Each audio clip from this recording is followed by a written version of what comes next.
আল্লাহর নবী সরকার দো আলম মালাকুল মউত আজরাইলকে প্রশ্ন করলেন, এ মালাকুল মউত আজরাইল, পৃথিবীতে কোটি কোটি মানুষ আছে, এই মানুষগুলাকে আপনি কিভাবে জান কবজ করেন? কোটি কোটি মানুষ দেখা যায়, এক এক দিন লক্ষ লক্ষ কইরা মানুষ মারা যায়, হাজার হাজার মানুষ মারা যায়, আপনি কিভাবে এতগুলো মানুষকে আপনি মারেন? এত ক্ষমতা আপনি কোথায় পান? এই মানুষটা মারা যাবে আপনি কিভাবে বুঝেন? মালাকুল মউত বলে, গো আল্লাহর নবী, আরশে আজিমে আল্লাহ তাআলার একটা কুদরতি গাছ আছে। কি আছে? আরশে আজিমে আল্লাহ তাআলার একটা কুদরতি গাছ আছে। ওই গাছের মধ্যে কোটি কোটি পাতা আছে, কোটি কোটি পাতা। এক একটা পাতার মধ্যে আপনার আমার নাম লেখা আছে। শুধু আপনার আমার নাম লেখা না, আপনার আমার পূর্ণ ঠিকানা লেখা আছে। শুধু আপনার আমার পূর্ণ ঠিকানা লেখা না, আপনি আমি কতটুকুনি রিজিক খাবো সেটাও ওই পাতার মধ্যে লেখা আছে। যদি বলতে পারেন হুজুর কিভাবে লেখা আছে? আল্লাহ তাআলা কোরআনুল কারীমের মধ্যে একটা সূরা নাজিল করেছেন, সূরার নাম হলো সূরাতুল কলম। নাম কি? 29 পারায় সূরাতুল কলম। আল্লাহ তাআলা বলেন, নুন ওয়াল কলামি ওয়া মা ইয়াসতুরুন, নুন ওয়াল কলামি ওয়া মা ইয়াসতুরুন। আল্লাহ তাআলা কলমকে বলতেছেন, এ কলম লেখ লেখ লেখ। কলম বলে, আল্লাহ কি লিখবো কি লিখবো? বলে, আমার বান্দার ভাগ্যলিপি লেখ। আল্লাহ, আপনার বান্দার ভাগ্যলিপি কি লিখবো? বলে, আমার বান্দা কতদিন বাঁচবো তার হায়াতের জিন্দেগি লেখ। আমার এই বান্দা 60 বছর বাঁচবে, এই বান্দা 70 বছর বাঁচবে, এই বান্দা 10 বছর বাঁচবে, এই বান্দা মায়ের পেটেই জন্ম নেওয়ার সাথে সাথেই মারা যাবে। এ কলম লেখ লেখ। কলম বলে, আল্লাহ কি লিখবো? বলে, আমার বান্দা কতটুকুনি রিজিক খাবে আমি আল্লাহ বরাদ্দ করে দিছি। আমার বান্দার রিজিকটা তার আমলনামার ভাগ্যলিপির ভিতরে লেখা রাখ। আল্লাহ রসুল যখন এই কথা বলতে লাগলেন, সাহাবায়ে কেরাম প্রশ্ন করলেন, ওগো আল্লাহর নবী, তাহলে কি আল্লাহ তাআলা আমরা কতদিন বাঁচবো সেটা কি আল্লাহ তাআলা আগেই নির্ধারণ করেছেন? আমরা কতটুকুন রিজিক খাবো সেটা কি আল্লাহ তাআলা আগেই নির্ধারণ করেছেন? আল্লাহর নবী বলেন, হ্যাঁ, আল্লাহ কোরআনুল কারীমের মধ্যে বলছেন, ইযা জাআ আজালুহুম লা ইস্তাখিরুনা সাআতাও ওয়া লা ইস্তাকদিমুন। আল্লাহ রাব্বুল আলামিন বলে, এ দুনিয়ার মানুষ, আমি আল্লাহ তোমাদেরকে একটা হায়াতের জিন্দেগি দিয়ে দুনিয়াতে পাঠাইছি। আমি আল্লাহ তোমাদেরকে যতদিন হায়াতের জিন্দেগি দিছি, একদিন বেশিও বাঁচবা না, একদিন কমও বাঁচবা না। আমি আল্লাহ যতটুকু রিজিক দিয়া তোমাদেরকে দুনিয়াতে পাঠাইছি, সেই রিজিক শেষ না হওয়ার আগে তোমাদের মৃত্যুও হবে না। আপনার আমার জন্মের 50,000 বছর পূর্বে আল্লাহ তাআলা আপনার আমার রিজিককে নির্ধারণ করে রাখছে। কত কোটি টাকা আমি কামাবো, কয়টা বিল্ডিং বানাবো, কয়টা গাড়ি বানাবো, কোন ব্যবসা করব, কোন জায়গায় চাকরি করব, আল্লাহ তাআলা প্রত্যেকটা মানুষকে সৃষ্টি করার 50,000 বছর পূর্বে আল্লাহ সব নির্ধারণ করে দিয়েছে। জোরে বলেন সুবহানাল্লাহ। এই কারণে দুনিয়া নিয়ে তো কামরা কামরি করে লাভ নাই। আল্লাহ তকদিরে যা লিখেছেন সেটা আপনি পাবেনই পাবেন, ঠিক কিনা বলেন? এবার আল্লাহর নবী বলেন, এ মালাকুল মউত, তাহলে আপনি আমাকে বলেন, এই যে মানুষগুলো মারা যায় কিভাবে আপনি বুঝেন এই লোকটা এই দিন মারা যাবে, সেই লোকটা ওই দিন মারা যাবে? মালাকুল মউত বলে, গো আল্লাহর নবী, আল্লাহ তাআলার আরশে আজিমে যে আল্লাহর কুদরতি গাছ আছে, ওই গাছের মধ্যে যেই পাতার মধ্যে প্রত্যেকটা মানুষের নাম লেখা আছে। যে মানুষটা মারা যাবে, মারা যাবার 40 দিন আগে তার নামের পাতাটা আস্তে আস্তে করে হলুদ বর্ণ হতে থাকে। কি কতদিন আগে? কথা বলেন। এই কারণে দেখবেন যে মানুষটা মারা যায় 40 দিন আগে তার কথাবার্তার একটা পরিবর্তন চলে আসে, তার মধ্যে একটা অন্যরকম সিমটম লক্ষ্য করা যায়। যেই মানুষটা মারা যাবে 40 দিন আগে থেকে সে টেনশনে পড়ে যায়, ঠিক কিনা বলেন?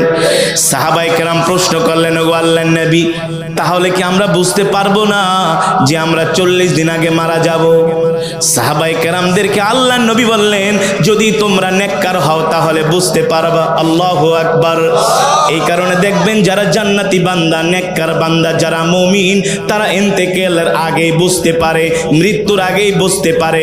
সন্তানকে ডাক দিয়া বলে, বাবা রে এদিকে আয়, আমি আর বেশি দিন বাঁচবো না, আমার আর বেশি দিন হায়াত নাই, শরীরটা কেমন যেন ভালো লাগে না, যদি আমি মারা যাই আমার কবরটা ওই জায়গার মধ্যে দিবি।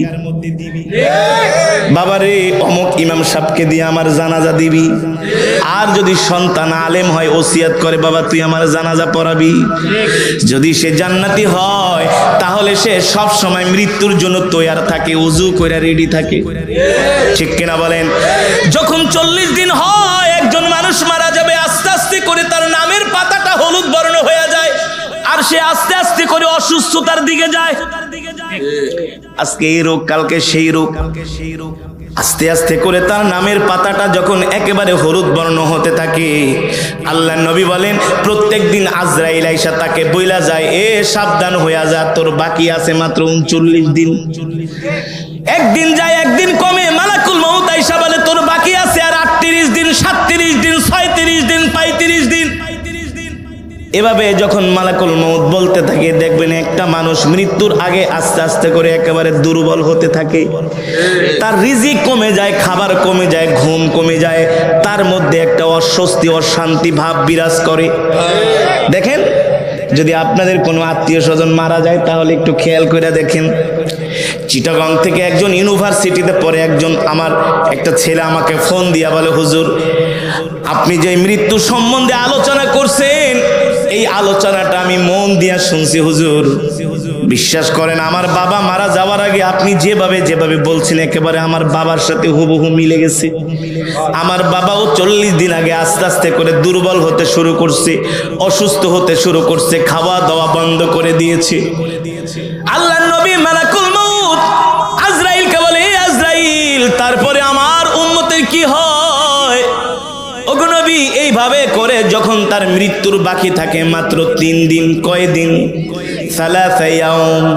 যখন তার মৃত্যুর বাকি থাকে 3 দিন, মালাকুল মউত তার কাছে দৈনিক 3 বার আসে।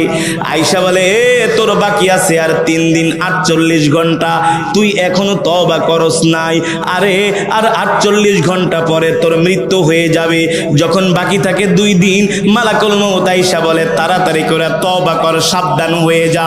তখনই দেখবেন যেই ব্যক্তিটা মারা যায় সেই ব্যক্তিটা আস্তে আস্তে করে একেবারে খাওয়া দাওয়া ছেড়ে দেয়, আস্তে আস্তে করে একেবারে সেই বিছানায় পড়ে যায়। আল্লাহর নবী বলেন, যারা জান্নাতি নেককার তারা বুঝতে পারে দুনিয়ার জমিন থেকে তারা চলে যাবে। নেককার মানুষেরা মৃত্যুর 40 দিন আগে তারা আরো বেশি করে তাদের নেক আমল বাড়ায়া দেয়। মানুষদেরকে দেখলে ডাক দেয়, ভাই এদিকে আয়, আমাকে ক্ষমা করে দিস।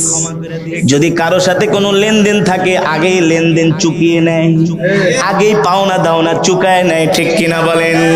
আত্মীয় স্বজনদেরকে ডাক দিয়া বলে, এ ভাই আমাকে ক্ষমা করে দিও, জানি না কোন দিন মারা যায়, ঠিক কিনা বলেন? আল্লাহর নবী সরকারে দো আলম, ইমামুল আম্বিয়া, সাইয়্যিদুল মুরসালিন, খাতামুন নবীন, আল্লাহর নবী রহমাতুল লিল আলামিন বলেন, যখন আল্লাহর নবীর ইন্তেকাল হয়ে যাবে, আল্লাহর নবী সরকারে দো আলম আম্মা জান আয়েশাকে ডাক দিলেন, ইয়া আয়েশা তাল, আয়েশা এদিকে আসো, আমার মিসওয়াকটা দাও। আম্মা জান আয়েশা বললেন, ওগো আল্লাহর নবী, আপনার মিসওয়াক কেন দিব? আল্লাহর নবী বলে, আয়েশা একটু পরে আমার ইন্তেকাল হয়ে যাবে, মালাকুল মউত আমার কাছে আসবে, আমি মৃত্যুর জন্য তৈয়ার হচ্ছি। আল্লাহর নবী সুন্দর করে মিসওয়াক করলেন, আল্লাহর নবী সুন্দর করে মিসওয়াক করে শুয়ে পড়লেন। ডাক দিলেন, আইনা আবি বকর, এ আমার আবু বকর কোথায়? আমার আবু বকরকে ডাকা হলো। আল্লাহর নবী হযরত আবু বকরের হাত ধরে কান্না করে দিলেন, আবু বকর আমার ইন্তেকাল হয়ে যাবে, একটু পরেই মালাকুল মউত আমার সামনে এসে হাজির হবে। এ মালাকুল মউত, এ আবু বকর, মালাকুল মউত একটু পরেই এসে আমার কাছে হাজির হয়ে যাবে, আমি এই দুনিয়া ছেড়ে চলে যাব। এ আবু বকর শোনো শোনো, তুমি আমার সাহাবীদেরকে দেখা রাখো আবু বকর। ও আবু বকর, আমি আমার সাহাবীদেরকে ছেড়ে চলে যাচ্ছি রে আবু বকর। সাইয়েদনা আবু বকর এই কথা শুনে আল্লাহর নবীর কপাল মোবারকে একটা চুমু দিলেন। আল্লাহর নবীর কপাল মোবারকে চুমু দিয়া হযরত আবু বকর কান্না কইরা দিলেন। আল্লাহর নবী ডাক দিয়া বলে, আবু বকর কান্না করবেন না, আবু বকর কান্না করবেন না। ও আবু বকর, এই মৃত্যু মুমিনের জন্য কোনো কষ্টের কারণ না, এই মৃত্যু হলো মুমিনের জন্য একটা হাদিয়া। তুহফাতুল মুমিন, মৃত্যুটা হলো মুমিনের জন্য হাদিয়া। কারণ আল্লাহ তাআলার সাথে মুমিনের সাথে সাক্ষাতের দেয়াল হলো মৃত্যু। ঠিক কিনা বলেন? যখন মৃত্যু হয়ে যায়, রবের সাথে আর তার বান্দার সাথে সাক্ষাতের আর কোনো বাধা থাকে। এই কারণে মুমিনরা মৃত্যুকে ভয় পায় না, আর জাহান্নামীরা মৃত্যুকে ভয় পায়। কেন ভয় পায়? বলে এত কষ্ট করে টাকা পয়সা কামাইলাম, মরে গেলেই তো শেষ। এত সুন্দর বাড়ি, এত সুন্দর গাড়ি, এত সুন্দর নারী, মরে গেলেই তো শেষ। কিন্তু যারা মুমিন তারা মৃত্যুকে ভয় পায় না, কারণ মুমিন ইন্তেকাল করলে তার জন্য আল্লাহ জান্নাত রেডি করে রাখে। ঠিক কিনা বলেন? এবার আল্লাহর নবী সরকারে দো আলম সাহাবায়ে কেরামদেরকে বলেন, ও সাহাবীরা, যখন মালাকুল মউত একজন বান্দার কাছে আসে, আল্লাহ তাআলা মালাকুল মউতকে নির্দেশ দিয়া দেয়, এ মালাকুল মউত, আমার ওই বান্দার জান কবজ করার জন্য তুমি যাইতেছো। শোনো শোনো, এই বান্দা হলো আমার পেয়ারা বান্দা, এই বান্দা হলো আমার আদরের বান্দা, এই বান্দা হলো আমার মুমিন বান্দা। আমার বান্দা কখনো দুনিয়াতে আমার সাথে নাফরমানি করে নাই, কোনো গুনাহ করে নাই, নামাজ ছেড়ে দেয় নাই, আমার নবীর সুন্নাত ছেড়ে দেয় নাই, আমার কোনো বিধান ছেড়ে দেয় নাই। এ মালাকুল মউত, আমি আল্লাহ তোমাকে নির্দেশ দিয়া দিলাম, সাবধান সাবধান, আমার মুমিন বান্দার জান যখন কবজ করবা, আমার মুমিন বান্দা যাতে কোনো কষ্ট না পায়। কি না পায়? সাহাবায়ে কেরাম জিজ্ঞেস করলেন, ওগো আল্লাহর নবী, তাহলে মুমিন বান্দার কিভাবে জান কবজ করা হবে? আল্লাহর নবী বলেন, যখন মুমিন বান্দার জান কবজ করা হয়, আল্লাহ তাআলা মালাকুল মউত আজরাইলকে ডাক দিয়া বলে, জান্নাতে যাও, জান্নাত থেকে একটা সাদা শুভ্র রুমাল নিয়ে যাও। কি নিয়া? জান্নাত থেকে একটা সাদা শুভ্র রুমাল নিয়ে যাও। আর জান্নাতের মধ্যে একটা খুশবু আছে, সেই খুশবুর নাম হলো রাইয়ান। কি নাম? সেই খুশবুর নাম হলো রাইয়ান। আল্লাহ তাআলা মালাকুল মউতকে বলে, মালাকুল মউত, সাবধান সাবধান, আমার বান্দাকে কোনো কষ্ট দিবা না, আমার বান্দার জান কবজ করার সময় আমার বান্দাকে কোনো রকম কষ্ট দেওয়া যাবে না। এ মালাকুল মউত, আমার বান্দার জানটা এমন ভাবে কবজ করবা যেন আমার বান্দা মনে করে তার মায়ের স্তনের দুধ পান করতে করতে ঘুমিয়ে যাচ্ছে। একটা শিশু যখন তার মায়ের স্তনের দুধ পান করে, তখন সে দুধ পান করতে করতে মনের অজান্তেই ঘুমায়া যায়। ঠিক কিনা বলেন? যখন মালাকুল মউত জান্নাত থেকে একটা সাদা শুভ্র রুমাল নিয়ে আসে, জান্নাত থেকে একটা খুশবু নিয়ে আসে রাইয়ান, এই খুশবুটা এনে রুমালের মধ্যে লাগায় দেয়। আর যে নেককার বান্দা, আল্লাহওয়ালা বান্দা, তার নাকের কাছে সাদা শুভ্র রুমালটা ধরে, আর যখন সে জান্নাতের খুশবুর ঘেরান পায় আর সহ্য করতে পারে না, কি করে? টান দেয়, আস্তে করে জান্নাতের খুশবুর ঘেরান পায়, একটা টান মারে। আল্লাহু আকবার, জোরে বলেন আল্লাহু আকবার। যখন আতর লাগান তখন কি করেন? দেখবেন সুগন্ধি, ভালো সুগন্ধি হলে নাকের ভিতরে লাগাইলে ঘেরানে মনে হয় ঘুম আইসা পড়ে, কেমন যেন একটা ভাব হয়। সুবহানাল্লাহ। আর এগুলা তো রসুলের হাদিস রে ভাই, বানায়া তো বলছি না, রসুলের হাদিস। দুনিয়ার যত মানুষ আছে সবাই সুগন্ধির পাগল, সবাই সুগন্ধিকে পছন্দ করে। নাকের মধ্যে সুগন্ধি লাগাইলে কেমন যেন একটা ঘুমের ভাব চলে আসে, কেমন যেন শরীরের মধ্যে একটা আরাম আয়েশ চলে আসে, ঠিক কিনা বলেন? আল্লাহ তাআলা বলে, এ মালাকুল মউত, আমার বান্দার জান কবজ করবা যাতে আমার বান্দা কোনো কষ্ট না পায়। আরশের মালিক আপনি বইলা দেন, আমি আপনার জান্নাতি বান্দার কিভাবে জান কবজ করব। এ জান্নাত থেকে খুশবু নিয়ে যাও, জান্নাত থেকে খুশবু নিয়ে যাও। এই খুশবুটা সাদা রুমালের সাথে লাগায়া আমার বান্দার নাকের মধ্যে ধরবা, কারণ আমার বান্দা দুনিয়াতে অনেক কষ্ট করছে। মৃত্যুর সময় আমি আল্লাহ আমার বান্দাটাকে কষ্ট দিতে পারবো না। আল্লাহু আকবার। আমার বান্দা ঠান্ডা পানি দিয়া ওযু করে ফজরের নামাজ পড়ছে, দুনিয়ার সব মানুষ ঘুমায়া ছিল, আমার বান্দা ঠান্ডা পানি দিয়া ওযু করে তাহাজ্জুদের নামাজ পড়ছে। আমার বান্দা মসজিদের কোনায় বৈশা বৈশা জিকির করছে, আমার বান্দা মসজিদের কোনায় বৈশা কোরআন তেলাওয়াত করছে। আমার বান্দা দুনিয়াতে কোনো আদনা থেকে আদনা গুনাহ করে নাই, এমন কোনো কাজ করে নাই আমি আল্লাহ খুশি হব, আমি আল্লাহ রাগ করব, বেজার হব। এ মালাকুল মউত শোন শোন, আমার বন্ধু, আমার পেয়ারা বান্দা এখন ইন্তেকাল করবে, আমার সাথে সাক্ষাৎ করবে। আমি চাই না সাক্ষাতের সময় আমার বান্দা কোনো কষ্ট পাক, ঠিক কিনা বলি? আপনার বাড়িতে আমার বাড়িতে যদি কোনো মেহমান আসে কি করি? শুধু আপ্যায়ন না, মেহমানের হাত ধরে আস্তে করে নিয়ে আসি। কতক্ষণ? যদি কোনো উঁচু নিচু জায়গা থাকে মেহমানকে বলি আপনার হাতটা আমাকে দেন যাতে আপনার শরীরে চোট না লাগে। মেহমান কিন্তু আপনার চাইতেও আরো বেশি শক্তিশালী, তারপরও মেহমানকে সম্মান। সুবহানাল্লাহ। করি কি করি না?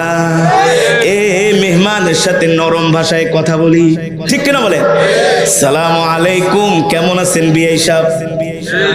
কোমল ভাষায় নরম ভাষায় বিয়ের সাথে কথা বলি, কারণ বিয়ে আমার মেহমান। অনেকদিন পরে বিয়ের বাড়িতে আসছে, কোনো কষ্ট দেওয়া যাবে না, ঠিক কিনা বলেন? বিয়ের জন্য অনেক আইটেমের খাবার রান্না করা হয়। ও যুবক ও মুসলমান, আমি আপনাদেরকে কিভাবে বুঝাবো? যারা দুনিয়ার জমিনে আল্লাহর গোলামি করে তারা হলো আল্লাহর মেহমান। আল্লাহু আকবার। তারা হলো আল্লাহর মেহমান। আল্লাহ তাদেরকে কোনো কষ্ট দিতে পারে না, ঠিক কিনা বলেন?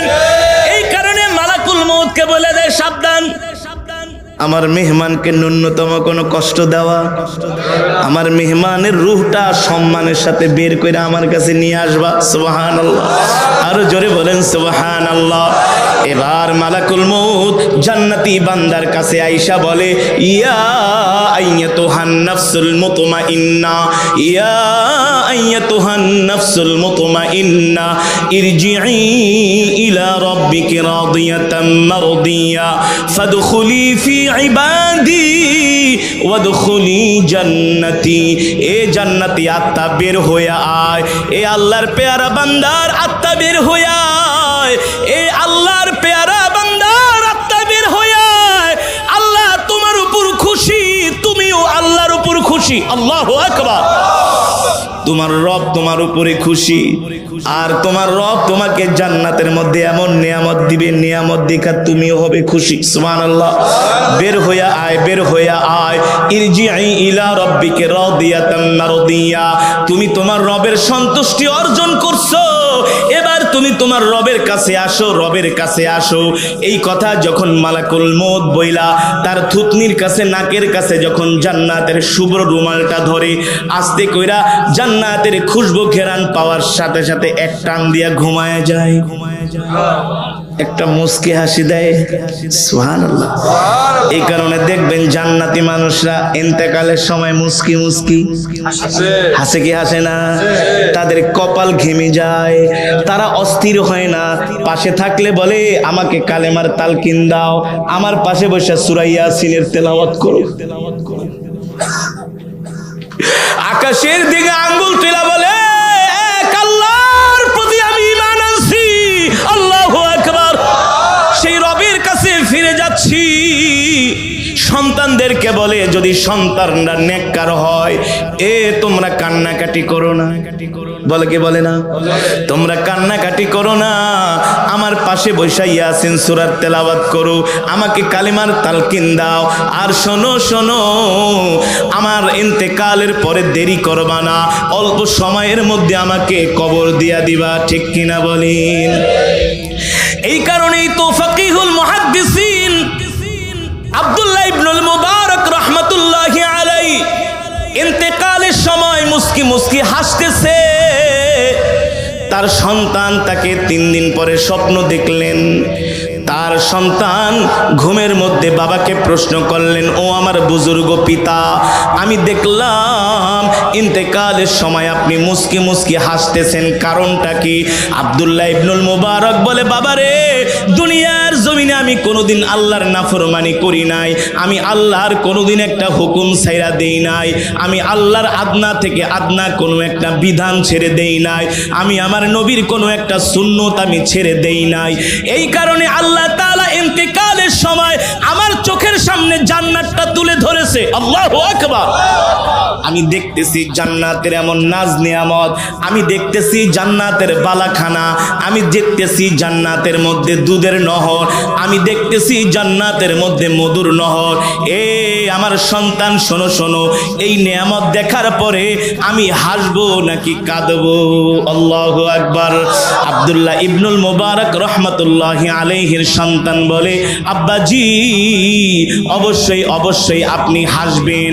এবার আব্দুল্লাহ ইবনুল মুবারক বলে, শোনো শোনো আমার সন্তান, আমার বংশের মানুষদেরকে বলে দিও, আমার কওমের মানুষদেরকে বলে দিও, যারা দুনিয়ার জমিনে আল্লাহর হুকুম মানে, আল্লাহর ইবাদত করে, আল্লাহর সাথে নাফরমানি করে না, ইন্তেকালের সময় আল্লাহ তাআলা তাদের চোখের সামনে জান্নাত তুলে ধরে।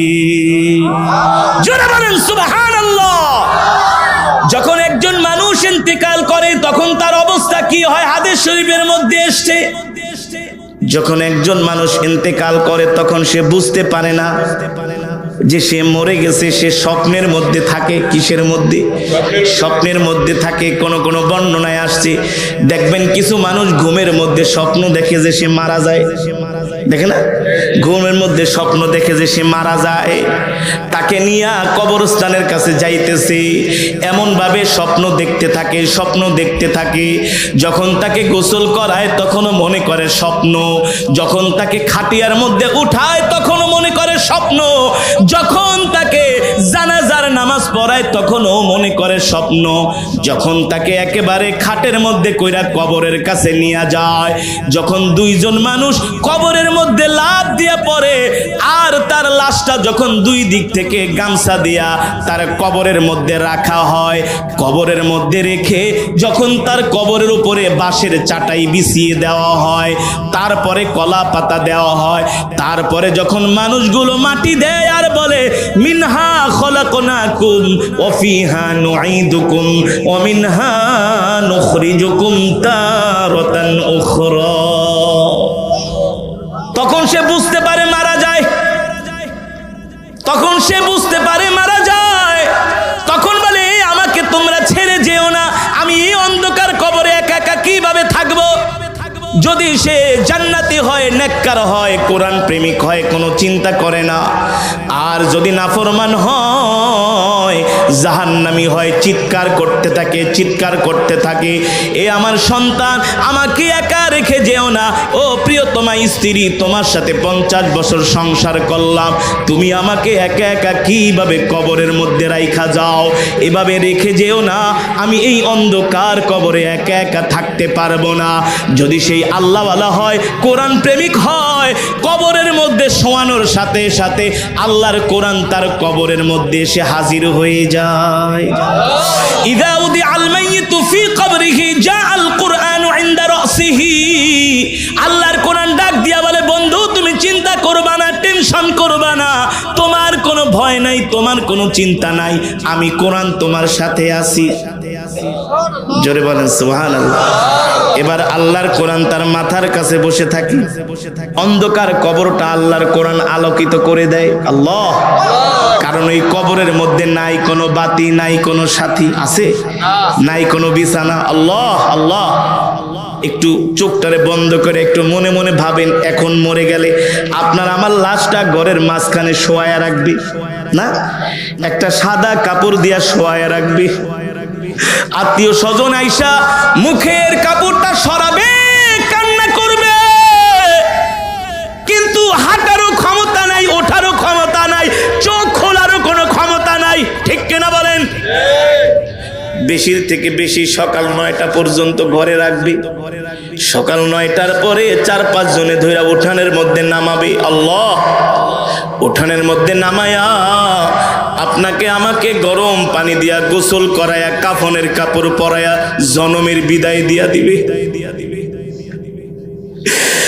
কষ্ট করে ঘর বানাইছেন, ঘরের জায়গায় ঘর পড়ে থাকবে, ব্যবসার জায়গায় ব্যবসা পড়ে থাকবে, গাড়ির জায়গায় গাড়ি পড়ে থাকবে,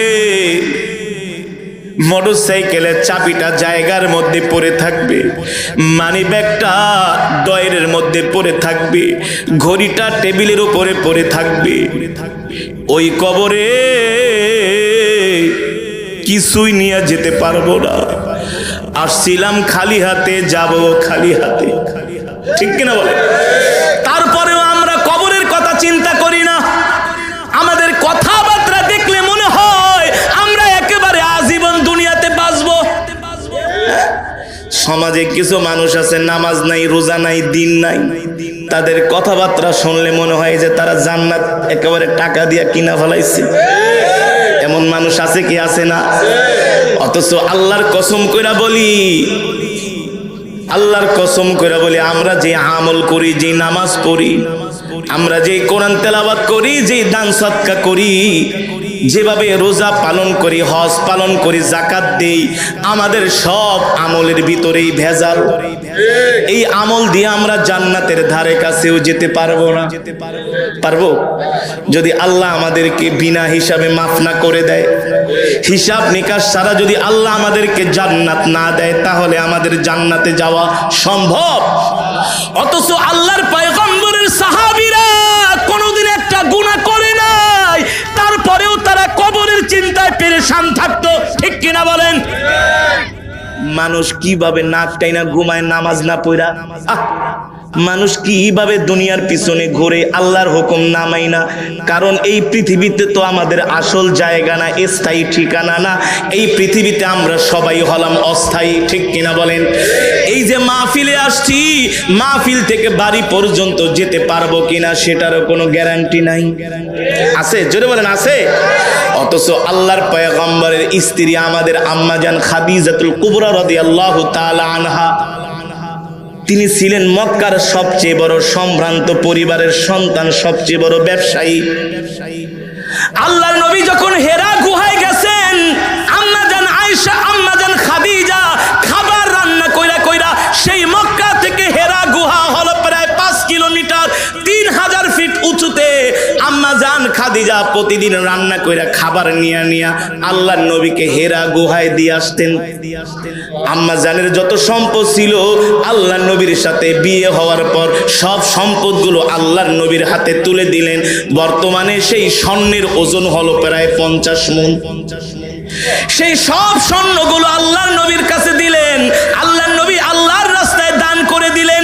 এমন হয়েছে আল্লাহর নবীর ঘরে 1 দিন 2 দিন 3 দিন পর্যন্ত চুলায় আগুন জ্বলে নাই। আল্লাহর নবীর কাছে বাজার করার মতো কোনো পয়সা নাই। আম্মাজান খাদিজা নিজের আংটি বেচা, নিজের স্বর্ণের জিনিস বেচা, নিজের দামি দামি আসবাবপত্র বেচে বেচে আম্মাজান খাদিজা বাজার করতেন, আল্লাহর নবীর জন্য খাবার তৈরি করতেন। একদিনও আম্মাজান খাদিজা আল্লাহর নবীকে বলে নাই যে ঘরের মধ্যে খাবার নাই, খাবার কিনে আনেন। একদিনও বলে নাই। আল্লাহর নবী দিনের দাওয়াত দিতে যাইতেন, আম্মাজান খাদিজা আল্লাহর নবীর জন্য ঘরের মধ্যে দরজার সামনে দাঁড়ায় থাকতেন, ঘুমাইতেনও না। যদি ঘুমায় থাকি, আল্লাহর নবী রাত গভীরে আয়েশা দরজায় যদি নক করে, আমি যদি ঘুমায় যাই, যদি দরজা খুলতে দেরি হয়, আল্লাহর নবী কষ্ট পাবে। এই কারণে কোনোদিন আম্মা জান ঘুমাইতেন না, ঘরের দরজার সামনে দাঁড়ায় থাকতেন। একদিন হঠাৎ করে আল্লাহ নবী রাত গভীরে বাড়িতে আসলেন, দরজায় নক করলেন, ইফতাহিল বাবিয়া খাদিজা, এ খাদিজা ঘরের দরজাটা খুলে দাও। হযরত খাদিজা ঘরের দরজা খুলে দিলেন। আল্লাহ নবী বলে, খাদিজা একবার ডাক দিলাম, একবারই দরজা খুলে দিলা, তুমি কি রাত্রবেলা ঘুমাও নাই? হযরত খাদিজা বলে, ওগো প্রাণের স্বামী, মক্কার সব কাফেরেরা হলো আপনার শত্রু, তারা আপনাকে মারার জন্য চক্রান্ত করে, ষড়যন্ত্র করে। আমি আপনাকে বাইরে রাইখা কিভাবে আমি খাদিজা ঘুমাই? এটা হতেই পারে না। তাহলে তুমি কিভাবে আমার জন্য অপেক্ষা করো?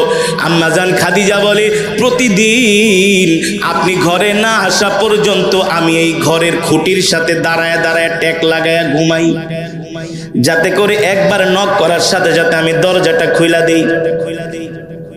আম্মাজান খাদিজা এই কথা বলার সাথে সাথে আল্লাহর নবীর চোখ মোবারক দিয়ে ঝরঝর করে পানি চলে আসলো। এ খাদিজা, সারাদিন তুমি এত কষ্ট করো, রাত্রবেলা ঘুমাও না, আমার জন্য তুমি দাঁড়ায় দাঁড়ায় অপেক্ষা করো। হঠাৎ করে আল্লাহর নবীর চোখের নজর চলে গেল আম্মাজান খাদিজা যে বস্ত্রটা পরেছিলেন, যে কাপড়টা, সেই কাপড়ের দিকে।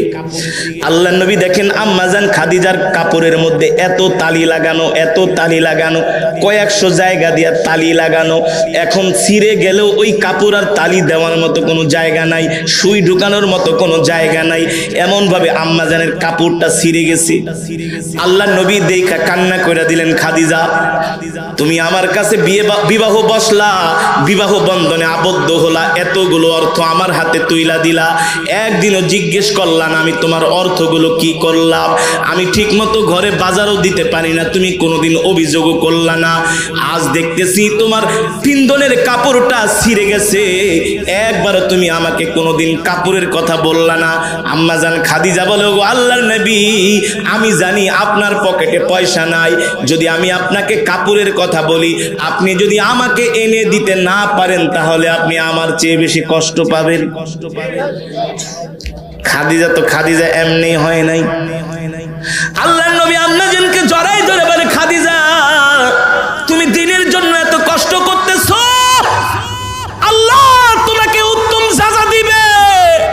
আমি ওয়াদা দিলাম আমি তোমার সাথে জান্নাতে থাকবো। আল্লাহু আকবার।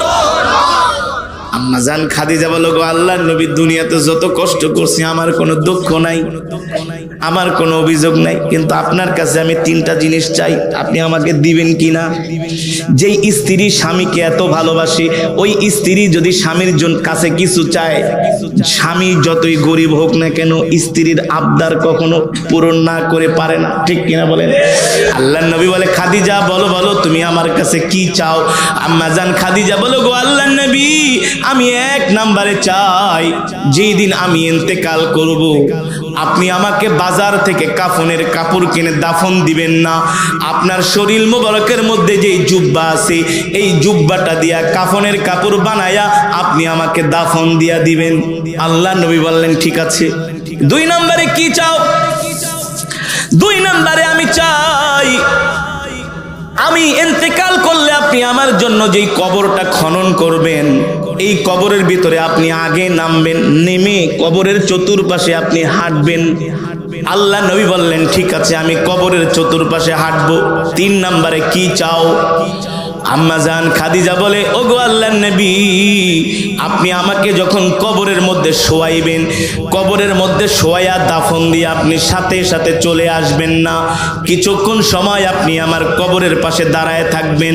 আল্লাহ নবী বললেন, ঠিক আছে খাদিজা, আমি কিছুক্ষণ সময় তোমার গোরস্থানে, তোমার কবরের পাশে দাঁড়ায় থাকবো। আল্লাহ নবী রাহমাতুল লিল আলামিন বললেন, এ খাদিজা, এবার বলো, আমি আমার গায়ের জুব্বা দিয়া যদি তোমাকে কাফনের কাপড় বানায়া দাফন দিয়া দেই, তাহলে এতে করে তোমার কি উপকার হবে? আম্মাজান খাদিজা বলে, ওগো আল্লাহর নবী, আমি জানি না ওই কবরের মধ্যে আমার কি অবস্থা হয়, না জানি জাহান্নামের মধ্যে আমাকে ফেলা হয়, না জানি জাহান্নামের আগুন আমার শরীরের মধ্যে লাগায় দেওয়া হয়, কিন্তু আমার বিশ্বাস, আপনার জুব্বা মুবারক যদি আমার শরীরের মধ্যে থাকে,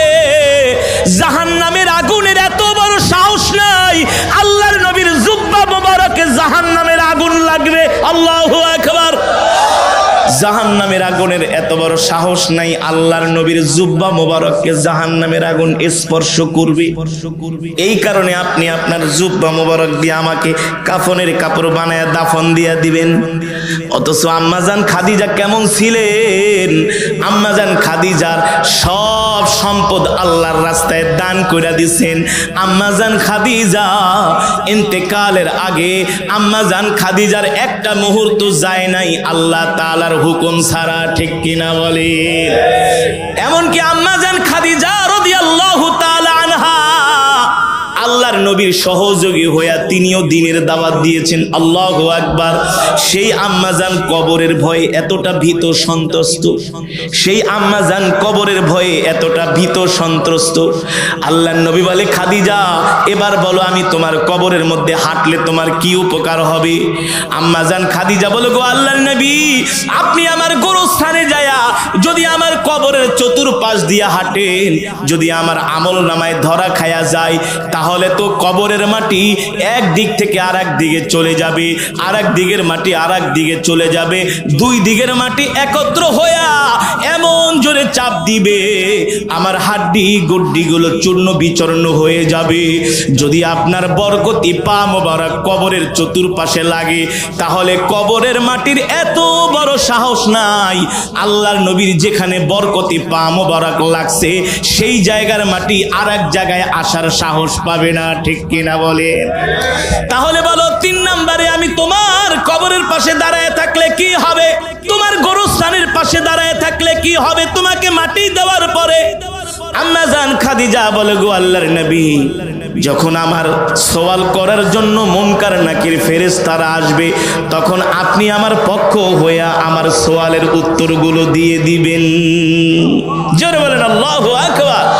ঠিক যখন আল্লাহর নবীর প্রিয়তমা স্ত্রী আমাদের আম্মাজান খাদিজাতুল কুবরা রাদিয়াল্লাহু তাআলা আনহা ইন্তেকাল করলেন, ঠিক আল্লাহর নবী আমার আম্মাজানকে জান্নাতুল মুআল্লাতে তিনি দাফন করলেন। আল্লাহর নবী নিজের হাত দিয়া আম্মাজান খাদিজার লাশ মোবারকটা কবরের মধ্যে রাখলেন। আল্লাহর নবী নিজের হাত দিয়া কাফন পরালেন, দাফন করলেন। কিন্তু আম্মাজানের লাশ যখন কবরের মধ্যে রাখা হলো, আল্লাহর নবী বারবার আম্মাজানের লাশটা, আম্মাজানের মুখটা তিনি কিবলার দিকে ঘুরায় দেন, কিন্তু তার চেহারা মোবারকটা কিবলার দিকে থাকে না, আসমানের দিকে ঘুরা যায়। একবার না, দুইবার না, 3 বার আল্লাহর নবী কিবলার দিকে ঘুরায়, আর আম্মাজান খাদিজার চেহারা মোবারকটা আসমানের দিকে ফিরা যায়। একবার, দুইবার, 3 বার হওয়ার পরে আল্লাহর নবী চিন্তায় পড়ে গেলেন, টেনশনে পড়ে গেলেন। কিরে, কি হলো? আমার খাদিজার চেহারাটা কিবলার দিকে থাকে না, আসমানের দিকে বারবার কেন ঘুরা যায়? আল্লাহর নবী কবরের পাশে দাঁড়ায় দাঁড়ায় কান্না করতেছে। আল্লাহ তাআলা জিবরাইলকে পাঠাই দিছে, এ জিবরাইল যাও যাও, আমার হাবিব কান্না করতেছে, আমার হাবিবের চোখের পানি আমি আল্লাহ সহ্য করতে পারি না। আমার হাবিব বারবার তার খাদিজার চেহারাটা কিবলার দিকে ঘুরায় দেয়। আরে আমার হাবিবকে যে বলো আমার খাদিজার চেহারাটা কিবলার দিকে থাকবে না, আমার খাদিজার চেহারাটা আসমানের দিকে থাকবে। কারণ আমার খাদিজা দুনিয়াতে এত বেশি নেক আমল করেছে, ইসলামের জন্য, দ্বীনের জন্য এত কুরবানি করেছে। এই কারণে স্বয়ং আমি আল্লাহ রাব্বুল আলামিন আমার খাদিজার চেহারাটা আসমানের দিকে ঘুরায় দিতেছি ফেরেশতাদেরকে দিয়া, যাতে কইরা আমি আল্লাহ আরশে আজিম থেকে তাকায়া তাকায়া আমার খাদিজার চেহারাটা দেখতে পারি। জোরে বলেন সুবহানাল্লাহ। স্বয়ং আল্লাহ বলতেছে, জিবরাইল যাও, আমার খাদিজা এত নেক আমল করেছে, এত দিনের জন্য কুরবানি করেছে, আমার খাদিজার চেহারা কিবলার দিকে থাকবে না, আমার খাদিজার চেহারা থাকবে কোন দিকে? আসমানের দিকে। আসমানের দিকে স্বয়ং আমি রব, আরশের মালিক, আসমানের মালিক, আমি তাকায় তাকায় আমার খাদিজার চেহারাটা দেখব। মা বোনেরা, বয়ানটা তো শুনতেছেন। আম্মাজান খাদিজা কোনদিন নামাজ ছেড়ে দেয় নাই, ঠিক কিনা বলেন? কোনদিন পর্দা ছেড়ে দেয় নাই। কোনদিন আম্মাজান খাদিজা একটা হারাম থেকে হারাম, আদনা থেকে আদনা গুনাহ করে নাই। তার সব সম্পদ আল্লাহর রাস্তায় দান করে দিছে। আমাদের অনেক মা বোনরা আছে ঠিক মতো নামাজ পড়ে না, সারাদিন শুধু মোবাইলে ফেসবুকে শুধু গান শোনে, টিকটক দেখে, নাটক দেখে, স্টার জলসা, জি বাংলা দেখে, ঠিক কেনা বলেন? আমাদের অনেক যুবক ভাইরা আছে যারা জীবনেও কোনোদিন নামাজ পড়তে মসজিদে যায় না, সব সময় গান বাজনা নিয়ে থাকে। ভাই চলেন নামাজে, আরে মিয়া তুমি নামাজ পড়ে কি করছো? তোমার চেয়ে আমার ঈমান মজবুত আছে, বলে কি বলে না? আম্মাজান খাদিজা আল্লাহর দ্বীনের জন্য এত কোরবানি করেছেন। আল্লাহ তাআলা বলে, এ জিবরাইল যাও আমার হাবিবকে বলো দুনিয়ার সবার চেহারা থাকবে কিবলার দিকে, আর আমার খাদিজার চেহারা থাকবে আসমানের দিকে। কেন? আমার খাদিজা দ্বীনের জন্য এত কোরবানি করছে। আমার হাবিব যখন হেরা গুহায় ধ্যানে মগ্ন ছিলেন, আম্মাজান খাদিজা 40 বছরের একজন বয়োবৃদ্ধ মানুষ, চিন্তা করা যায়? মক্কা থেকে হেরা গুহা হলো 5 কিলোমিটার দূর, তারপরে সেটা প্রায় 3 থেকে 3,500 বর্গ ফুট উঁচু। সেখানে আম্মাজান খাদিজা প্রতিদিন খাবার রান্না করে করে, তাও কি দিনের বেলা না, দিনের বেলা গেলে তো কাফেররা দেখে ফেলবে যে মোহাম্মদ এই গুহার মধ্যে পালায় আছে, ইবাদতে মগ্ন আছে। সন্ধ্যার পরে বের হতেন আম্মাজান খাদিজা, সন্ধ্যার পরে ঘুটঘুটে অন্ধকারের মধ্যে, যাতে কাফেরেরা দেখতে কাপড়ের নিচে করে খাবার রান্না করে করে প্রতিদিন। কোন কোন বর্ণনায় আসছে 40 দিন, তারও বেশি আম্মাজান খাবার নিয়ে প্রতিদিন আল্লাহ নবীকে হেরা গুহায় দিয়ে আসতেন। কি কোরবানি, কি কষ্ট, চিন্তা করছেন? প্রতিদিন প্রতিদিন প্রতিদিন এভাবে করে আম্মাজান রাতের আধারে আল্লাহ নবীর জন্য খাবার রান্না করে নিয়ে যাইতেন। সেই খাদিজা ইন্তেকালের পরে রব তার উপরে এমন খুশি হয়ে গেছে, এমন খুশি, আমার খাদিজা এত কষ্ট করছে দ্বীনের জন্য, সারা পৃথিবীর মানুষের চেহারা থাকবে কিবলার দিকে, আর আমার খাদিজার চেহারা থাকবে আসমানের দিকে, আসমানের দিকে। এটা আমার খাদিজার পুরস্কার। আমি রব আমার খাদিজার চেহারা তাকায় তাকায় দেখব। আল্লাহু আকবার। জান্নাতি হওয়ার পরেও আম্মাজান খাদিজা দ্বীনের জন্য কত কষ্ট করেছে। আর আজকে আমাদের কি অবস্থা? একটু বেশি শীত পড়লে আমরা নামাজ পড়তে যাই না, একটু বেশি বৃষ্টি হলে আমরা নামাজ পড়তে যাই না, একটু ঝড় হলে আমরা ঘর থেকে দ্বীনের কাজে বের হই না, ঠিক কিনা বলেন? আম্মাজান খাদিজা রাসূলের সাহাবীরা তারা কখনো ঝড় বৃষ্টির ভয়ে, শীতের ভয়ে তারা কখনো ঘরে বসে থাকতেন না। তারা যেমন করে জুমার নামাজ আদায় করতেন, তেমন করে ফজরের নামাজ আদায় করতেন, ঠিক না ভাই? আমি চাঁদপুরে এক মাহফিলে গেছি, 50 ডেক খিচুড়ি রানছে।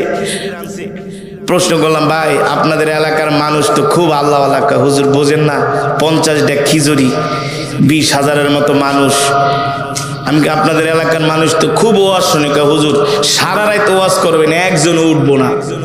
মাশাআল্লাহ, আপনার এলাকার মানুষ তো খুব ধার্মিক, মসজিদও তো সুন্দর। কাওয়া হুজুর গ্রামের মসজিদ এসি লাগাইছি, বোঝেন না মানুষ কত দিনের প্রতি কত টান, কত টাকা পয়সা খরচ করে। দেখেন কত সুন্দর করে গোরস্থান বানাইছি, পুরা বাউন্ডারি দিয়া লাইট লাগাইছি, খুব সুন্দর মাশাআল্লাহ, ভালো কথা। খুব ওয়াজ শোনেন, খুব ধার্মিক।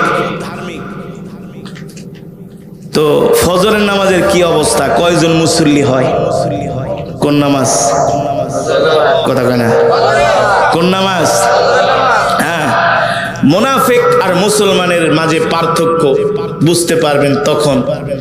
মুনাফিক ফজরের নামাজে উপস্থিত হতে পারে না। হ্যাঁ, কারা?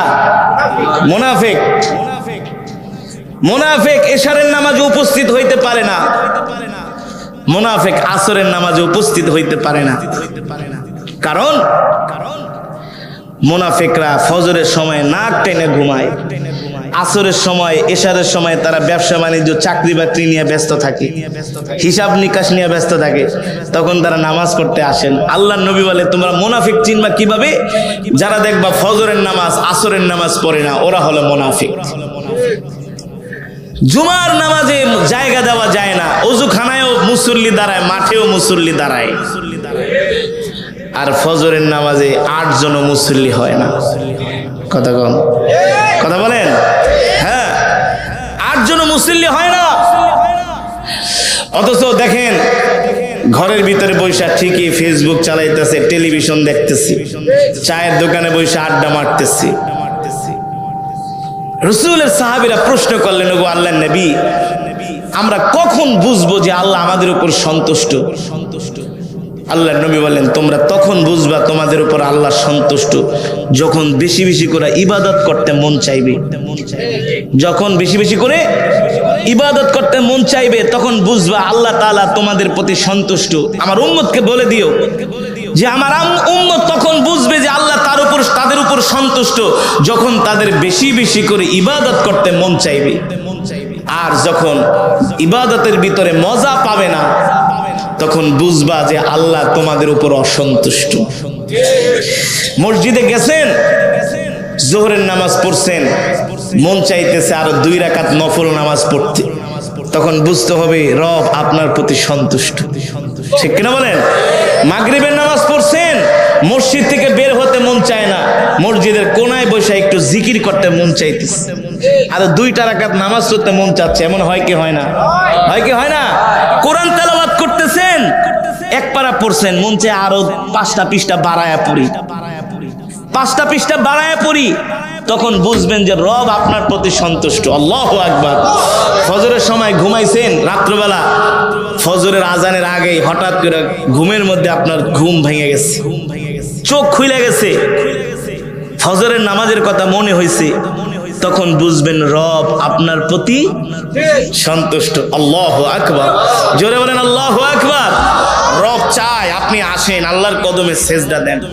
রব চায় আপনি আল্লাহর কোরআন নিয়ে বসেন। রব চায় আপনি জিকির করেন। এভাবে করে যদি আমলের ধারাবাহিকতা রক্ষা করতে পারেন, ইন্তেকালের আগে আল্লাহর জান্নাত দেখে মৃত্যু হবে ইনশাআল্লাহ। ইনশাআল্লাহ, নাইলে উপায় নাই। এই গোরস্থান, এই কবর, যে গোরস্থানের উদ্যোগে মাহফিল, ধনী গরিব সবাইকে ওই কবরে যেতে হবে। যে সনের ঘরে থাকে, মাটির ঘরে থাকে, তাকে ওই কবরে যেতে হবে। যে 5তলা বিল্ডিং এ থাকে, তাকে ওই কবরে যেতে হবে। ঠিক কিনা বলেন? আর সবার জন্য জায়গা একই বরাদ্দ, 3.5 হাত, বেশি না, 3.5 হাত, বেশি না। ভাইরে, এই কারণে দুনিয়া নিয়া এত খাম, এই দুনিয়া নিয়া এত বেশি পেরেশান হওয়া, দুনিয়া নিয়া এত বেশি কামড়ি করা, এটা বুদ্ধিমানের কাজ নয়। কারণ এই দুনিয়া ছেড়ে আমাদেরকে চলে যেতে হবে। আমরা যাই উপার্জন করব, নিজের জন্য রেখে বাকিটা আল্লাহর দ্বীনের জন্য দান করে দিব। রাজি আছেন ইনশাআল্লাহ? 5 ওয়াক্ত নামাজ আমরা জামাতের সাথে আদায় করব। 5 ওয়াক্ত নামাজ, নামাজ ছাড়বেন না, নামাজ ছাড়া যাবে না। নামাজ ছাড়ছেন তো পথভ্রষ্ট হয়ে গেছে। এই কারণে 5 ওয়াক্ত নামাজ জামাতের সাথে আদায় করবে। আর এই শীতের দিনে ঠান্ডা পানি দিয়ে যদি ওযু করে ফজরের নামাজটা পড়তে পারেন, আপনি গরম পানি দিয়ে ওযু করে ফজরের নামাজ পড়েন, এই ঠান্ডা পানি জাহান্নামের আগুনকে ঠান্ডা করে দিবে। জাহান্নামের আগুনকে কি করবে? ঠান্ডা করে দিবে। এ কারণে আপনারা যারা এই শীতের ভিতরে প্রচন্ড বৃষ্টির মতো কুয়াশা পড়তেছে, এই বৃষ্টির মধ্যে বসে আছেন, কুয়াশার মধ্যে, 1 প্যাকেট বিরিয়ানিও দেওয়া হবে না, 500 টাকাও দেওয়া হবে না। কিসের আশায় বসে আছেন? যাতে আল্লাহ মাফ করে দেয়, নাকি ভাই? যাতে আল্লাহ জাহান্নামের আগুনটা হারাম করে দেয়, একটা জান্নাত দিয়া দেয়। এটাই তো কামনা, নাকি? এটাই তো চাওয়া, নাকি? যদি এটাই চাওয়া হয়ে থাকে, রব দেখতেছেন, দেখছেন আরো কত মানুষ আছে আশেপাশে, কোরআনের মজমায় আসে নাই, কিন্তু আপনারা ঠান্ডার ভিতরে আসছেন। কেন আসছেন জানেন? রাসূলের হাদিস, লা তাযাদু তাইফাতুম মিন উম্মতি মানসুরিন আলাল হক। কিয়ামত পর্যন্ত আল্লাহ তাআলা এই জমিনের মধ্যে একটা হকের দল তৈয়ার করে রাখবে। তারা জিহাদের ময়দানে জিহাদ করবে, আবার তারা কোরআনের ময়দানে কোরআনের আওয়াজ তুলবে। রাজপথে আল্লাহর জমিনে আল্লাহর কোরআনের রাজ কায়েম করার জন্য চেষ্টা করবে। ঠিক কিনা বলেন? এই যে আপনারা কোরআনের মজমায় আছেন এই শীতের ভিতরে, এমনি না, আল্লাহ আপনাকে আমাকে কবুল করেছেন, নাহলে বসতে পারতেন না। শয়তান ওয়াসওয়াসা দিয়ে নিয়ে যেত, এই চল, এই শীতের ভিতরে বসে দেখা লাভ কি? লাভ কি? দরকার নাই, ঘরে যায় শুয়ে থাক। না, আপনি যেতে চাইলেও যেতে পারবেন না, চাইলেও আপনি যেতে পারবেন না। কেন পারবেন না? আপনি রবের ভালোবাসায় আটকা পড়ে গেছেন। কার ভালোবাসায়? মান ইউরিদিল্লাহু বিহি খায়রান ইউফাক্কিহু ফিদ্দীন। আল্লাহ তাআলা যাকে ভালোবাসে তাকে দ্বীনের বুঝ দান করে, দ্বীনের বুঝ দান করে। আল্লাহ যাদেরকে ভালোবাসে না তাদের মাঝে দ্বীনের বুঝ থাকে না, তারা শুধু দুনিয়া, টাকা পয়সা, বাড়ি গাড়ি, ক্ষমতা নিয়ে ব্যস্ত থাকে। আছে কি আছে না? দেখবেন শুক্রবারে জুমার দিনে ঘরের ভিতরে বসে বসে বাম হাত দিয়ে সিগারেট খায়, জুমার নামাজে যায় না। এমন অনেক মানুষ এলাকার মধ্যে আছে, যায় না, মসজিদে আসে না, ডাকলেও রাগ করে, ডাকলেও কি করে? রাগ করে। আর একজন দিনমজুর রিক্সা চালায়, তরকারি বেচে, দুপুর 11টা থেকেই নামাজের জন্য প্রস্তুতি নেয়। কেন? রব তাকে পছন্দ করে। ঠিক কিনা বলেন? আমরা আল্লাহ তাআলার পেয়ারা বান্দা হতে চাই কি চাই না? পেয়ারা বান্দা যদি হতে চাই 5 ওয়াক্ত নামাজ আমাদেরকে জামাতের সাথে আদায় করতে হবে। আর বেশি বেশি করে কবরের কথা মনে করতে হবে। যে গোরস্থানের উদ্যোগে মাহফিল, মাঝে মাঝে গোরস্থানে যাবেন, যায়া গোরস্থানের পাশে বৈশা বৈশা দোয়া করবেন। দোয়া, এ কবর, তোমার পেটে আমাকে তো আসতে হবে, আজ না হয় পরশু। বয়স যদি 40 বছর হয়, তাই না মাইনা আর 20 বছর, 10 বছর, মরতে হবে। আল্লাহ, এই কথা চিন্তা করলে মাঝে মাঝে মাথা একেবারে মাথায় কোনো কাজ করে না। মরতেই হবে। আল্লাহ, বয়স যদি 50 হয়, তাই না মাইনা আর 15 বছর 20 বছর, এর বেশি তো না। অথচ এই 15-20 বছর 30 বছরের জন্য আমরা কত কিছুর আয়োজন করি, ঠিক না ভাই? যেই ঘরে থাকতে পারবো না, ওই ঘর সাজানোর জন্য নাওয়া নাই, খাওয়া নাই, ঘুম নাই, নাকি? না ঘুমাইতে ঘুমাইতে চোখ লাল হয়ে যায়, ঠিক মতো নাস্তাও খায় না। টাকা ইনকাম, সম্পদ কামাইতে হবে। কিরে ভাই? কবে? খুব ব্যস্ত আছি।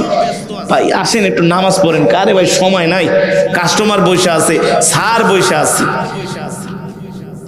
রমজান মাসে ভাই আসেন একটু ইফতারি করতে। বিশ্বাস করবেন ভাই, ইফতারি করারও সময় পাই না। আছে কি? আছে না? নামাজ তো দূরের কথা, রোজা রাখে কিন্তু নামাজই পড়ে না। দুনিয়া একমাত্র মহান রব্বুল আলামিনের জন্য, যিনি আমাদেরকে সৃষ্টি করেছেন। ঠিক কিনা বলেন? মুসলমান, আমাদের হায়াতের মালিক কে? আমাদের রিজিকের মালিক কে? আমরা কার গোলাম? এক আল্লাহর গোলাম। ঠিক কিনা বলেন? সেই আল্লাহ তাআলার জবানের কালাম কোরআনুল কারীমের তেলাওয়াত আমি করেছি, আপনারা শুনেছেন তো? যদি শুনে থাকেন, হৃদয়ের কান দিয়ে এক একটা হরফের বিনিময়ে আল্লাহ তাআলা আমাদের আমল নামায় কমপক্ষে 10টি করে নেকি দান করেছেন। খুশি নাকি বেজার? এখানেই শেষ না। শীতের ভিতরে আসছেন, ঠান্ডার ভিতরে বসে আছেন, পুরস্কার এখানেই শেষ নয়। যারা মাহফিলে আসতে পারে না, আসে না, ওরা হলো কপাল পোড়া। ঠিক কিনা বলেন? আর এই কোরআনের তেলাওয়াত শোনার জন্য আবু জেহেল ঘরের ভিতরে ঘুমাইতে পারে না। ঠিক কিনা বলেন? আল্লাহর নবীর এই তেলাওয়াত শোনার জন্য আবু জেহেল রাত 2টা বাজে ঘুম থেকে উঠে বাইতুল্লাহ এসে বাইতুল্লাহর দেয়ালের পিছনে চোরের মতো দাঁড়িয়ে দাঁড়িয়ে চুরি করে করে আল্লাহর নবীর কোরআনের তেলাওয়াত শুনেছে।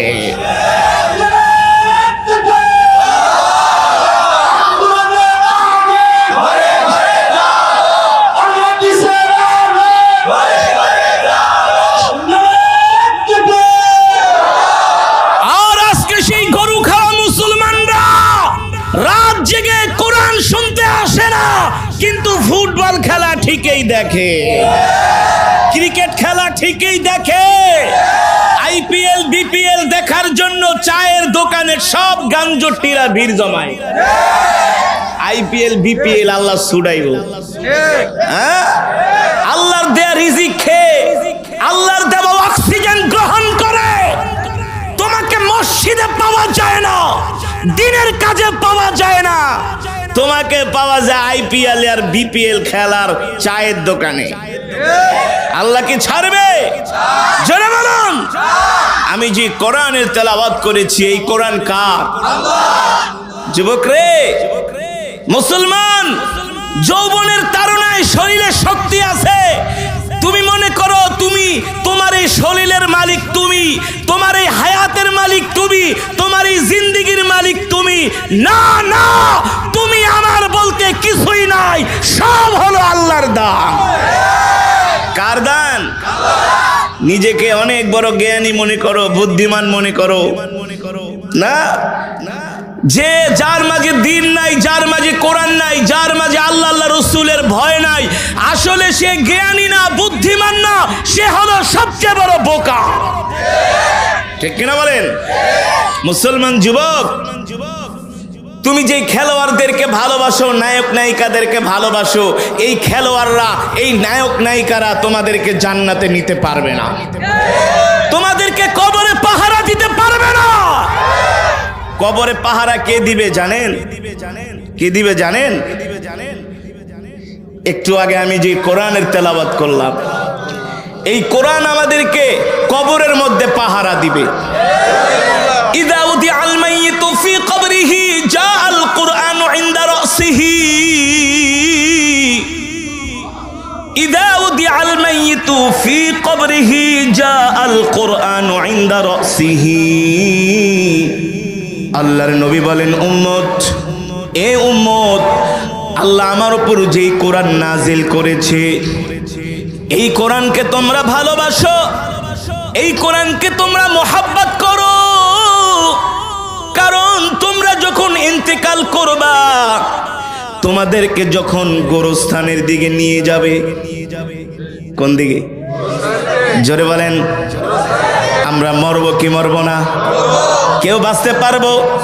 কেউ বাঁচতে পারছে? কুল্লু নাফসিন যায়িকাতুল মাউত, কুল্লু নাফসিন যায়িকাতুল মাউত।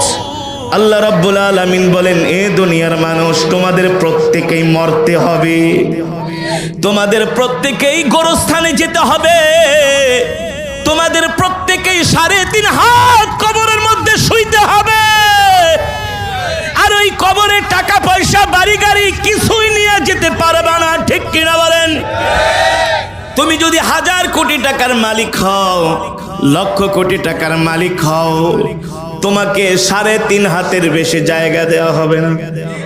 হ্যাঁ, নাকি এমন বলবি, আমাদের এলাকার সবচেয়ে বড় শিল্পপতি, তার কবরটা একটু 6 হাত বানাও, তাকে একটু পৃথিবীর সবচেয়ে দামি মখমল কাপড় দিয়া কাফনের কাপড় বানায় দাফন দাও।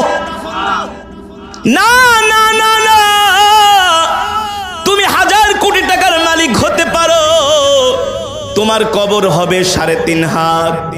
তুমি যদি একটা তরকারি বিক্রি করো, ছোট একটা তরকারির দোকানওয়ালা হও, তোমারও কবর হবে 3.5 হাত। ঠিক কিনা বলেন? ওই কবর কারো জন্য হবে জান্নাতের বাগান, আবার কারো জন্য হবে জাহান্নামের টুকরা। কারো জন্য হবে জান্নাতের বাগান, আবার কারো জন্য হবে জাহান্নামের টুকরা।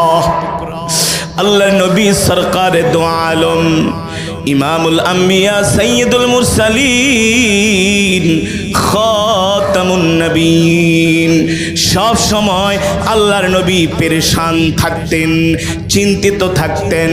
সাহাবায়ে কেরাম প্রশ্ন করলেন, ওগো আল্লাহর নবী, আপনি চিন্তিত কেন, পেরেশান কেন? আল্লাহর নবী বলে, এ সাহাবীরা রে, আমি আমার এতিম উম্মতের জন্য চিন্তা করি, আমার এতিম উম্মত ওই কবরের মধ্যে কিভাবে থাকবে। সাহাবায়ে কেরাম প্রশ্ন করলেন, ওগো আল্লাহর নবী, কবর কি সবার জন্যই ভয়ঙ্কর? বলে, না না না, কবর সবার জন্য ভয়ঙ্কর নয়, কারোর জন্য হবে কবরটা জান্নাতের টুকরা, আবার কারোর জন্য হবে ভয়াবহ জাহান্নাম। সাহাবায়ে কেরাম প্রশ্ন করলেন, ওগো আল্লাহর নবী, কার জন্য কবরটা জাহান্নামের টুকরা হবে? আল্লাহর নবী বলে, যারা দুনিয়ার জমিনে নামাজ পড়ে না, আল্লাহর হুকুম মানে না, কোরআন তেলাওয়াত করে না, কোরআনের মজমায় আসে না, যারা দিন মানে না, তাদের জন্য হবে জাহান্নামের টুকরা। আর যারা দুনিয়ার জমিনে আল্লাহর কোরআনকে মহব্বত করে, আল্লাহর কোরআনকে ভালোবাসে, ওই ব্যক্তিটা ইন্তেকালের সাথে সাথে যখন তাকে কবরের মধ্যে রাখা হয়, সাথে সাথে আল্লাহর কোরআন যে হাজির হয়ে যায়। কুল্লু নাফসিন যায়িকাতুল মাউত ওয়া ইন্নামা তুওয়াফাউনা উজুরাকুম ইয়াওমাল কিয়ামাহ ফামান যুহজিহা আনিন নারি ওয়া উদখিলাল জান্নাতা ফাকাদ ফাজ ওয়ামাল হায়াতুদ দুনিয়া ইল্লা মাতাউল গুরুর। আল্লাহ রাব্বুল আলামিন বলে, দুনিয়ার মানুষ, তোদের সকলকে মরতে হবে, মৃত্যুর স্বাদ গ্রহণ করতে হবে। কেউ বাঁচতে পারে নাই, তোরাও বাঁচতে পারবি না। এ দুনিয়ার মানুষ, দুনিয়ার পিছনে এত ঘুরিস না, দুনিয়ার পিছনে এত সময় দিস না, শুধু সম্পদের পিছনে সময় দিস না, অর্থ কামানের পিছনে সময় দিস না। ও ইন্নামা তুওয়াফাউনা উজুরাকুম ইয়াওমাল কিয়ামা, আল্লাহ তাআলা কিয়ামতের দিন প্রত্যেকটা মানুষকে তার পুরস্কার দিবে, প্রত্যেকটা মানুষকে তার আমলের বদলা দিবে।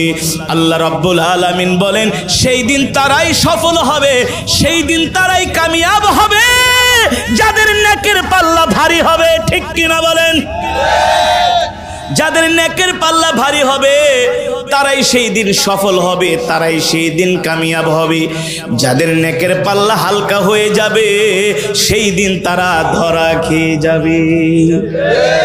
আল্লাহর নবী সরকারে দু আলম মালাকুল মউত আজরাইলকে ডাক দিছে, মালাকুল মউত আজরাইল, শোনেন শোনেন, আপনি যে মানুষের জান কবজ করেন, এই জান কবজ করার সময় মানুষের কেমন কষ্ট হয়।